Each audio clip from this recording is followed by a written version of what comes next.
আসসালামু আলাইকুম। আমরা দেবীদাসগার সচেতন নাগরিক সমাজ থেকে বলতেছি। আমাদের প্রধান উপদেষ্টা মোহাম্মদ ইরফান সেলিম ভাইয়ের উদ্যোগেই এটা করা হয়েছিল।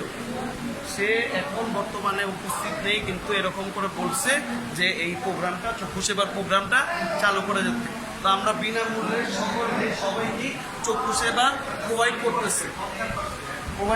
আমরা সকাল থেকে এরকম করে ওষুধ, মেডিসিন, যার চশমা কেনার কোনো অ্যাবিলিটি এরকম নেই, হ্যাঁ, যাদের এরকম সমস্যা, সকলের ক্ষেত্রে আমরা খুবই স্বল্প মূল্যে এবং ফ্রিতেও, অনেকজনকে আমরা ফ্রিতেও দিচ্ছি।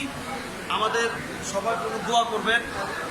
এখানে যারা আছে আমাদের সভাপতি, সেক্রেটারি এবং আমরা এই দেবীদাসঘাট, চাম্বাতলি, বড়ঘাটারা সকল জায়গার মানুষকে এরকম করে সেবাটা দিতেছি। এবং অন্য সংগঠন যারা এলাকায় আছে তারা এই আমাদের উদ্যোগে, দেবীদাসঘাট সচেতন নাগরিকের উদ্যোগে এরকম করে করতে ইচ্ছুক হয়েছে অন্য সংগঠন।